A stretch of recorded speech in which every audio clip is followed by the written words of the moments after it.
Parashat Mishpatim, on va parler des anges. Pasuk 23-20. Ine anochi sholeach malach lefanecha lishmorcha badarech ולהביאך אל המקום אשר הכינותי.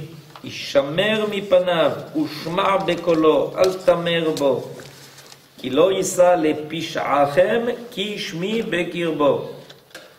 כי אם שמוע תשמע בקולו ועשית כל אשר אדבר, והיבתי את אויביך וצרתי את צורריך. כי ילך מלאכי לפניך ואביאך אל האמורי והחיתי והפריזי והכנעני החיבי והיבוסי והכרתיו. Alors il y a ici quelque chose de très surprenant. Tout d'un coup, au milieu de la parashat Mishpatim, Akadosh Baruch Hu annonce par l'intermédiaire de Moshe Rabbeinu qu'il a l'intention de guider le peuple d'Israël par un ange. Ce qu'ils appellent ici dans la traduction un mandataire. Or, j'enverrai devant toi un mandataire, Malach. Mais Malach, c'est un ange, chargé de veiller sur ta marche et de te conduire au lieu que je t'ai destiné. Sois circonspect à son égard et docile à sa voix, ne lui résiste point, il ne pardonnerait pas votre rébellion, car ma divinité est en lui, que si tu es toujours docile à sa voix, si tu accomplis toutes mes paroles, je serai l'ennemi de tes ennemis et je persécuterai tes persécuteurs. Évidemment, grande surprise, tout d'un coup, Akadosh Baruch Hu, après la révélation du Sinaï, fait savoir, par l'intermédiaire de Moshe Rabbeinu, que le peuple sera conduit par un ange. Comment par un ange? Ani velo malach. Ani velo shaliach. Ani velo saraf. Et tout d'un coup, Akadosh Baruch Hu dit, tu vas être conduit par un ange. Alors, commentaire du Rav Mouk, Rashi explique, on leur annonce ici qu'ils pécheront un jour et que la Shekhinah divine leur dira, je ne monterai pas au milieu de toi. C'est-à-dire, en fait, il s'agit d'une annonce du futur, où le peuple d'Israël fautant, Akadosh Baruch Hu dit, je ne peux plus te conduire moi-même. Tu ne mérites plus que je sois présent moi-même parmi toi. Cette brève explication rappelle l'intervention des enfants d'Israël rapportée plus loin, mus par un sentiment de profond amour de Dieu. Les enfants d'Israël avaient exprimé au moment de la révélation au Sinaï leur désir ardent de voir leur roi et d'entendre sa voix, et avaient repoussé l'idée de recevoir la parole divine par un quelconque intermédiaire, car l'alliance de Dieu et de son peuple est basée sur des rapports directs et en quelque sorte personnels, excluant l'intervention de tout agent interposé. Bli metavrim. Pour acheter peut-être des maisons, c'est bien les métafrim, mais pas entre nous et Akadosh Baruch Hu. Peu importe qu'il s'agisse d'un être humain, d'un prophète ou d'une divinité incarnée, les enfants d'Israël seront au terme de cette alliance portés, guidés et protégés par nul autre que Dieu lui-même.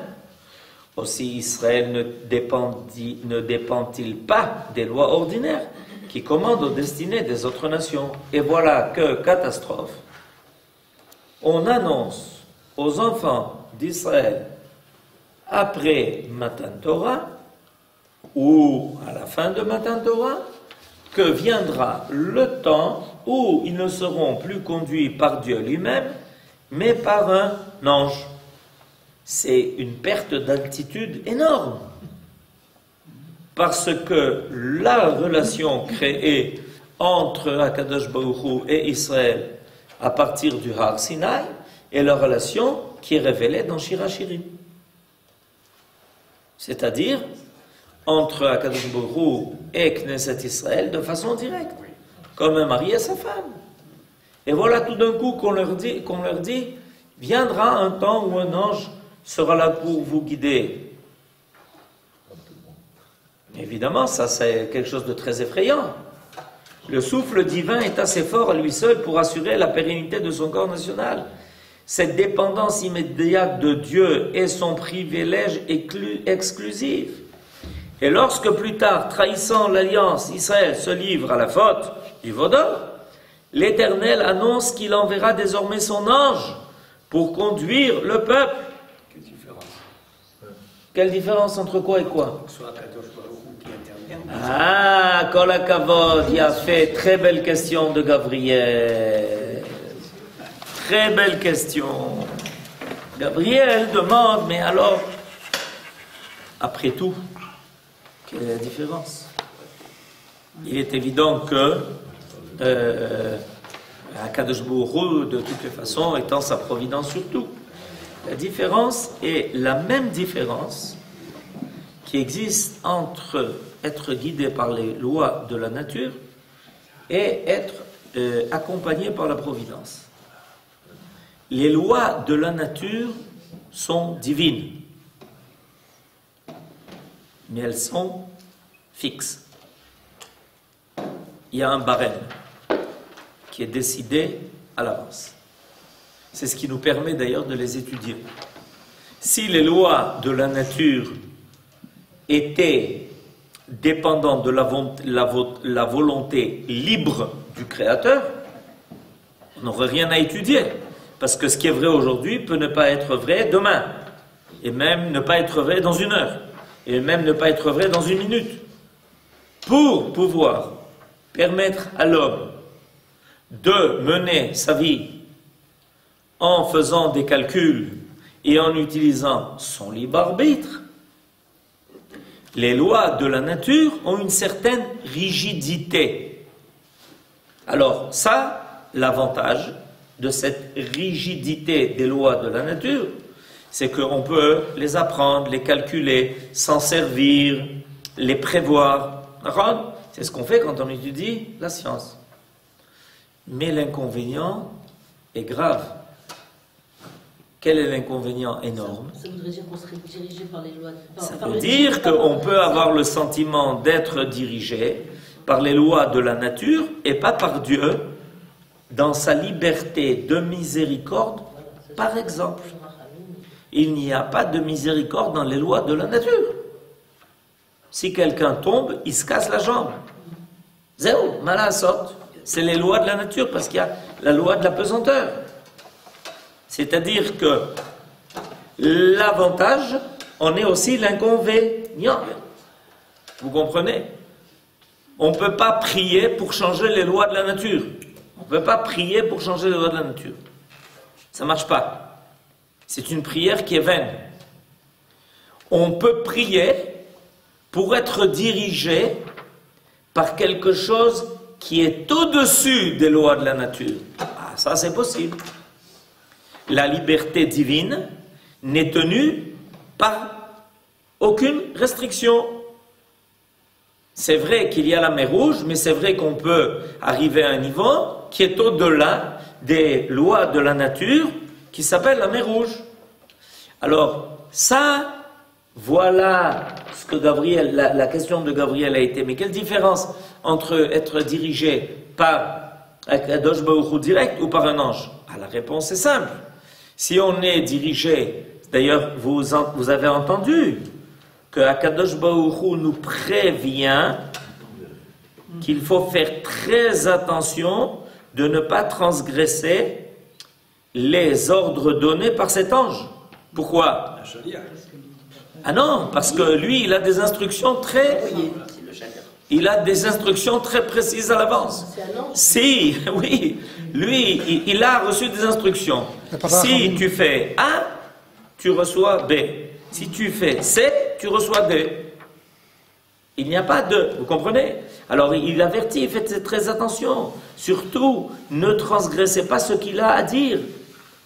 Ki im shamoa tishma bekolo, ve'asita kol asher adaber. Il faut faire très attention, parce que lui, il n'a pas cette souplesse, il n'a pas cette capacité de prendre des décisions qui vont au-delà de... Okay? Vous comprenez? Alors, c'est pour ça que quand Moshe Rabbeinu entend ça, Moshe montre le plus véhément acharnement à faire révoquer cette mesure. Il s'écrie: comment sera-t-il donc connu que nous avons trouvé grâce à tes yeux? Sinon parce que tu marches entre nous. Mais comment, si tu envoies un ange qui nous dirige et que tu n'es plus là, mais on se sent abandonné? C'est pas abandonné. Mais si, à notre niveau, on est abandonné. Vous comprenez? C'est comme un père qui se met en colère contre son fils et qui lui dit: bon, à partir tous les matins, c'est moi qui t'accompagne à l'école, mais tu ne te conduis pas comme il faut. J'ai trouvé quelqu'un que j'ai payé et tu n'as pas intérêt à faire ce que tu fais avec moi tous les matins. Parce que lui, il a reçu des instructions très précises. D'ailleurs, il ne comprend même pas ce que tu dis parce qu'il parle une autre langue. Opa! Vous comprenez? Tout change. Les règles du jeu changent. Et Moshe Rabbeinu, il a tout de suite compris ça. Et c'est pour ça qu'il a tout de suite protesté en disant: mais pas du tout! Lui-même et le peuple ne voulurent connaître d'autres seigneurs à leur tête que le roi de l'univers. Nous voulons être avec Akadosh Baruch Hu pour le bien et pour le meilleur. C'est pas la formule qu'on emploie d'habitude. Mais avec Akadosh Baruch Hu, c'est la bonne formule. Pour le bien et pour le meilleur. Zéro, on ne veut pas d'intermédiaire. On ne veut pas que d'autres lois dirigent notre histoire. Et même lorsque l'on faute. Même lorsque l'on faute. Parce que tout ça, évidemment, est annoncé comme possibilité qui risque d'arriver si les enfants d'Israël fautent. Puisque vous ne tenez pas compte de ma présence, d'une certaine façon, Akadosh Baruch Hu dit, quand vous fautez, donc vous ne tenez pas compte de ma présence, ok, je vais vous envoyer quelqu'un qui va vous accompagner.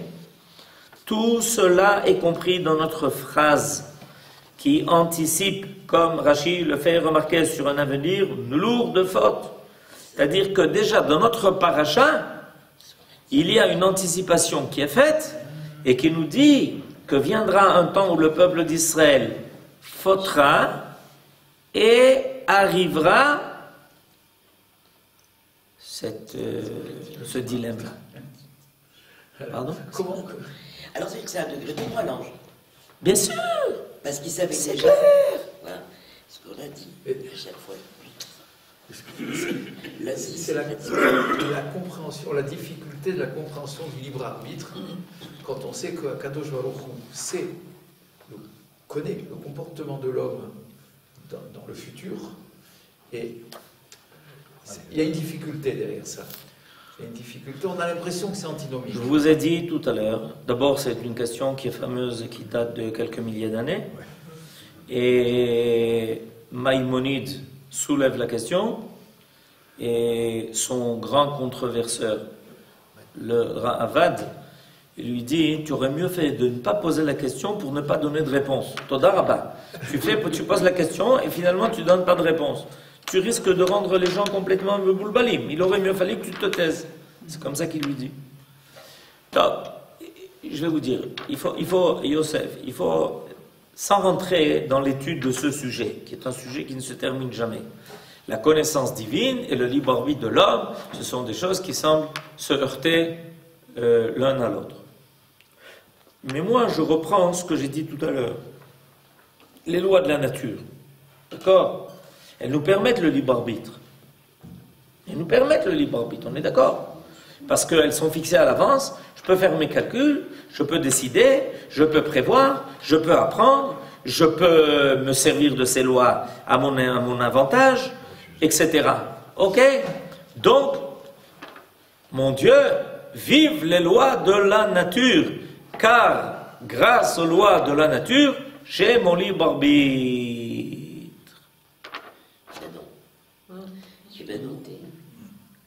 Il y a des cas où on aurait bien voulu que l'homme n'ait pas la liberté, qu'il n'ait pas le sentiment d'être dans des lois dont il peut se servir à volonté, et de ne pas commettre les erreurs qui sont les conséquences de son choix de libre arbitre. C'est Akadosh Baruch Hu lui a donné une arme à double tranchant. Ok? On connaît les lois, on s'en sert, et des fois on s'en sert très mal. Et Akadosh Baruch Hu n'intervient pas. Combien de fois les questions que l'on a sont posées sont encore beaucoup plus graves que la question que vous avez posée. Mais pourquoi Dieu n'est pas intervenu pour empêcher cela? Alors décide.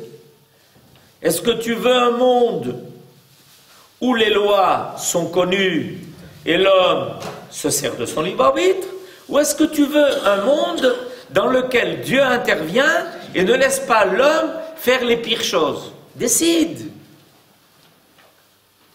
Tu veux jouer sur les deux tableaux. Tu veux d'un côté que Akadosh Baruch Hu te laisse le libre arbitre en te disant voilà, apprends toutes les lois, sers-toi comme tu veux. Si tu as un pistolet, quand tu appuies sur la gâchette, ça marche. Et s'il y a quelqu'un en face, dommage pour lui. Mais j'interviens pas parce que c'est les lois de la nature. Quand on se sert d'une poudre à explosif, ça marche.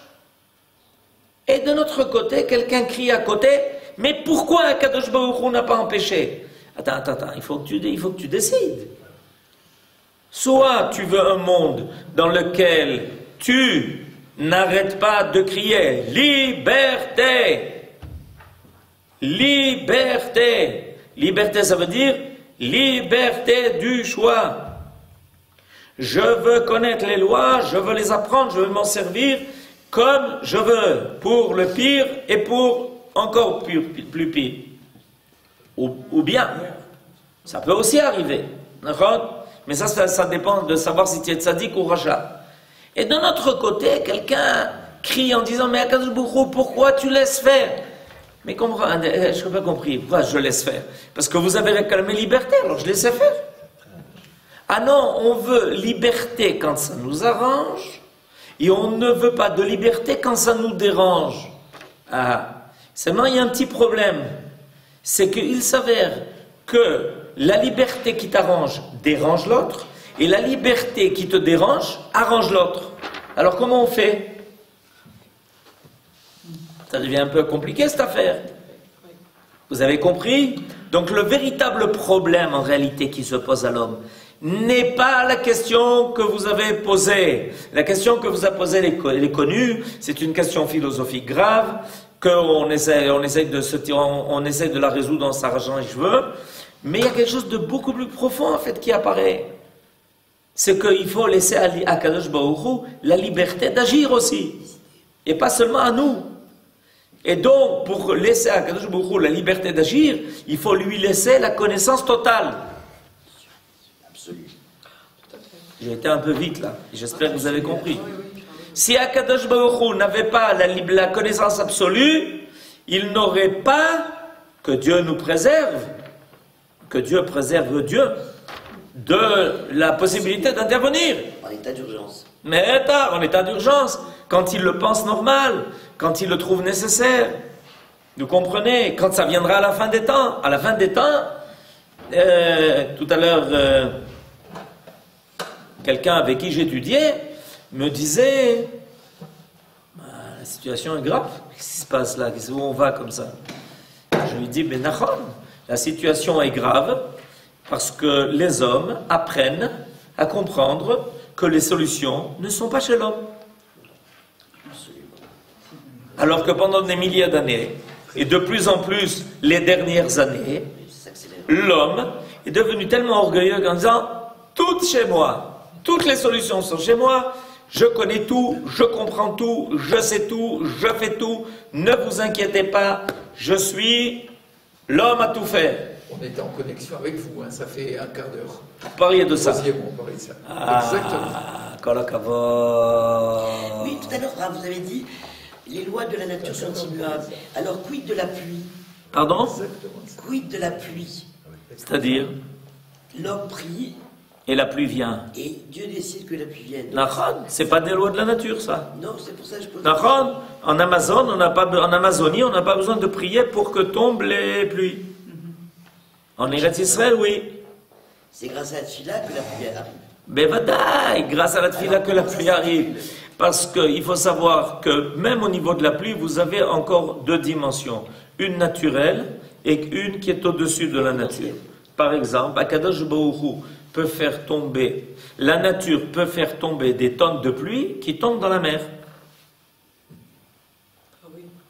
Et on a besoin juste d'un peu de vent pour que les nuages arrivent au-dessus de la terre et tombent là où il faut, en leur temps, et ne se perdent pas gratuitement, et que finalement ça ne donne aucun résultat. Donc c'est l'homme qui intervient ou c'est Dieu? C'est Dieu. Il y a les lois de la nature, mais il y a la prière de l'homme pour réclamer. Qu'est-ce qu'on fait dans la prière?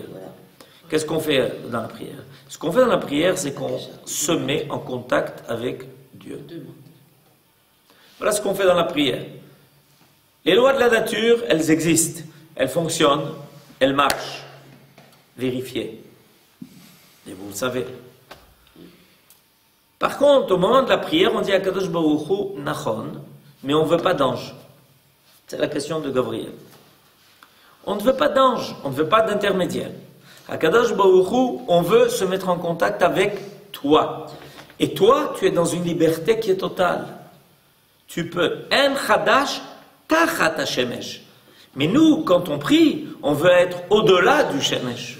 On veut être au-dessus du Shemesh. Il ne peut pas programmer l'ange au-delà de la nature par moment? Qui ça?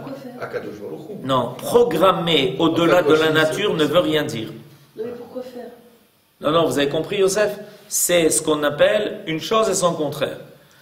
Programmer et au-dessus, alors c'est pas programmer. Si c'est au-dessus, ça s'appelle pas programmer.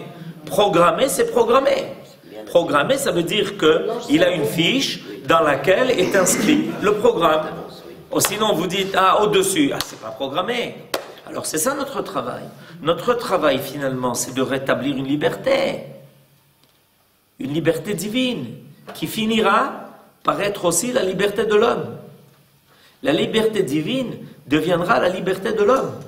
Si l'homme se joint au divin, la liberté divine est intégrée en lui. Ça, c'est la Géoula, complètement. Alors pour le moment, il y a un sentiment de déconnexion. Et l'homme est paniqué en disant on est livré à la loi du plus fort. La loi du plus fort. C'est quoi la loi du plus fort? C'est la jungle. Qui mange l'agneau. C'est la loi de la nature. Oui. La loi du plus fort, c'est la loi de la nature. Le loup qui mange l'agneau. Ça marche comme ça. Le loup mange l'agneau. Il y a le système évolutionniste qui marche dans le monde très bien. Les êtres les plus forts subsistent. Ceux qui sont plus faibles disparaissent. Tout va très bien. Mais on va aussi contre nature, là, maintenant. Quand on permet le mariage entre les hommes, quand on permet... il y a beaucoup de choses qu'on permet qui vont contre nature, déjà, maintenant. Et si on n'a pas la L'homme vérifie les limites de la nature. On les a bien poussés, Ça va mal tourner. C'est clair que ça va mal tourner. Toutes les semaines, il y a un nouveau microbe. Tout le monde est paniqué. Alors, Okay. alors dans l'histoire de progrès, parce que ça on discute souvent sur ce sujet-là, Oui. est-ce que le progrès, entre guillemets, abordé par l'homme qui cherche, qui trouve des trucs qu'il n'avait pas trouvé il y a 50 ans, etc., est-ce que le progrès, c'est pas quelque part, dans cette injonction que vous nous donnez, une sorte d'orgueil de l'homme? Est-ce que c'est si positif que Science sans conscience n'est que ruine de l'âme. Alors donc, le progrès, est-ce que c'est bien? Non, la réponse elle vous l'est donnée.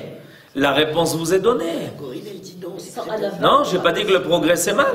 Non, mais J'ai dit la- science sans conscience. C'est ce que j'ai dit. Non. Mais le progrès, c'est Rabelais bien. dessus. Mais c'est une Alors, substitution à la imaginez-vous sur quoi on discute aujourd'hui. Le progrès bien utilisé. Non, mais j'ai pas dit que le progrès est mal. J'ai dit science sans conscience. Donc, qu'est-ce que nous avons? Science avec conscience. Si on a science avec conscience, on sait que l'on a la possibilité d'œuvrer à deux niveaux qui peuvent se rejoindre. Parce que profondément dans les lois de la nature, il y a une liberté qui se cache. Ah, voilà. Le fond, dans le fond des lois de la nature, se cache une liberté. Vous avez déjà entendu parler de la loi de Kant? Non. Ok. Il est impossible de calculer la place de tous les particules qui se cachent dans un atome, de connaître la place au même moment. Impossible. Il y a une liberté qui est incalculable. Des électrons libres, comme on dit. Par exemple. Donc, Sarah veut dire quelque chose. c'est la limite à la connaissance de de l'homme. liberté, en fait, c'est un grand récit d'Akadosh Baruch Hu, parce que c'est ce qui nous permet d'acquérir le mérite. Sans cette liberté, on n'aurait pas de mérite. C'est barreau. Dans le cadre des lois de la nature, la liberté que nous avons est destinée à nous faire acquérir des mérites. C'est-à-dire, comme je disais tout à l'heure, à se servir des lois connues bien, ça s'appelle un tzaddik, à se servir des lois connues mal, ça s'appelle un rachat, et c'est ce qui va faire la différence entre le tzaddik et le rachat. Baruch, c'est clair, c'est ce qui nous permet d'être zakai ou chas v'shalom chayav. Mais il faut savoir qu'il y a malgré tout une liberté, et cette liberté existe et elle se cache profondément dans les lois de la nature. C'est pour ça que toute loi a des yotzei min haklal, des exceptions. L'exception est là pour nous dire, bien qu'il y a pratiquement aucune loi où il n'y a pas d'exception. Il n'y a pratiquement aucune loi où il n'y a pas d'exception. Qu'est-ce que ça vient dire, cette histoire-là, de loi qui a des exceptions? Ça, on l'a appris quand on était à l'école. Mais personne n'a pris le temps de nous dire pourquoi il y avait des exceptions. Pourquoi il y a des exceptions? C'est une loi, c'est une loi. Ça veut dire quoi, cette histoire-là? Une loi qui a des exceptions. Alors, c'est pas une loi. Quelle est la définition d'une loi? C'est que les mêmes phénomènes reviennent dans les mêmes conditions provoquées par les mêmes causes. On est d'accord? C'est ça. Et en droit, Yeah, okay. on dit, excusez-moi, en droit, on dit c'est une règle c'est une règle impersonnelle et générale. Ok. Et pourquoi il y a sans arrêt des exceptions? Pour nous dire qu'il y a une liberté qui se cache dans les lois. C'est ça le principe de l'exception. Et qui vient de Dieu, donc il n'est pas accessible à l'homme. Quoi? Cette liberté qui se cache dans les lois, Oui. elle est d'origine divine, D'accord. elle n'est pas accessible à l'homme. Elle est accessible à l'homme par l'intermédiaire de la Emouna. Ah voilà, mais pas sur le Par l'intermédiaire de la Emouna, pas par l'intermédiaire de la science. Voilà. Par l'intermédiaire de la Donc, moi, je ne Emouna. parle pas progrès, personnellement. Je ne suis pas convaincu par le progrès. Vous n'êtes pas convaincu. Non, pas du tout. Surtout comme en tant que médecin, vous êtes en train de rassurer les gens là. Mais c'est une recherche sérieuse d'aller dans ces limites. C'est rassurant. Est-ce que c'est- Le médecin vous dit, je ne suis pas convaincu du tout. C'est très rassurant. Donc il faut prier, mais qu'est-ce que nous dit Estelle? Docteur Estelle dit, priez. Surtout ne faites pas confiance seulement aux médecins, priez. Elle a raison en plus. Vous vouliez dire quoi, Rosé? Oui, est-ce que cette liberté dans la loi, est-ce que ce n'est pas justement la place du miracle? C'est aussi la place du miracle. C'est-à-dire que la nature peut s'écarter, se mettre de côté pour laisser apparaître une autre loi, qui est la loi du miracle. Mais c'est plus que ça. C'est que dans le fin fond des lois de la nature se cache une liberté. Se cache une liberté. Ce qu'on disait tout à l'heure. L'exception de la règle, c'est tu crois que tu me détiens. Tu crois que tu t'es accaparé de moi. Tu crois que tu sais. Tu es sûr que tu sais comment ça va marcher. Et puis, ça ne marche pas et on te dit, ah oui, mais ça c'est une exception, monsieur. C'est des choses qui arrivent. Dans tous les domaines. Combien de fois vous avez dit, mais écoute, vous m'avez vendu ça, et puis ça arrive. Ah oui, pourquoi? Ça arrive, c'est des choses qui arrivent. Vous connaissez la formule, on a inventé des formules. C'est des choses qui arrivent, ça peut arriver, il y a une exception, ça marche pas toujours, etc. Mais d'où ça vient tout ça? D'où ça vient? C'est quoi? Alors, réponse, le hasard. Ok. Ouais. C'est une histoire de lézard, ça. C'est le hasard. On ne sait pas quoi dire, on dit le hasard. Et comme quand le médecin ne sait pas quoi dire, il dit c'est un virus. C'est la même chose. C'est pas sérieux. C'est quoi? Ça vient d'où cette histoire? Ça vient de quelque part. On a étudié, on a été en laboratoire, on a fait toutes les expériences, on a tout compris, on sait tout, on a le prix Nobel, on sait, et on dit oui, mais écoutez, des fois, ça ne marche pas. Ah oui, et pourquoi? Ah, ça, on ne peut pas vous le dire. Parce qu'il y a une liberté profonde qui se cache même dans les lois de la nature. Évidemment, elle est déguisée. Elle n'est pas dévoilée, parce que si elle était dévoilée, disparaîtrait le libre arbitre de l'homme. Et c'est pour donner la liberté aussi à Kadosh Baruch. Mais Vadaï, c'est pas pour lui donner la liberté, c'est lui. Il la garde, la liberté. On n'a pas besoin de lui donner, il l'a gardée. Il dit à Canard, attendez, vous allez voir, on donne un remède à un tel, ça marche. Un tel, ça marche. On a expérimenté sur 250 000 personnes. 250 000, ça ne marche pas. Mais pourquoi pas? Ça ne marche pas. Pourquoi ça ne marche pas? Messieurs, c'est un cas très rare. Il y en a 2 dans le monde. 2 comme ça, 2 dans le monde, ça ne marche pas. Voilà. C'est la liberté que Dieu garde au plus profond des lois de la nature. Ah, c'est vrai qu'à part ça, il y a aussi la liberté du miracle. La liberté du miracle, c'est que Dieu a la liberté de faire apparaître d'autres lois, que les lois de la nature. Il a dans son arsenal, à part les lois de la nature, il a aussi d'autres lois dont il se sert. Heureusement qu'il les a, oui. Où on serait. Ça nous sert beaucoup. Alors, c'est ça, finalement, le vikoach qu'il y a eu entre Moshe Rabbeinu et Akadosh Baruch Hu.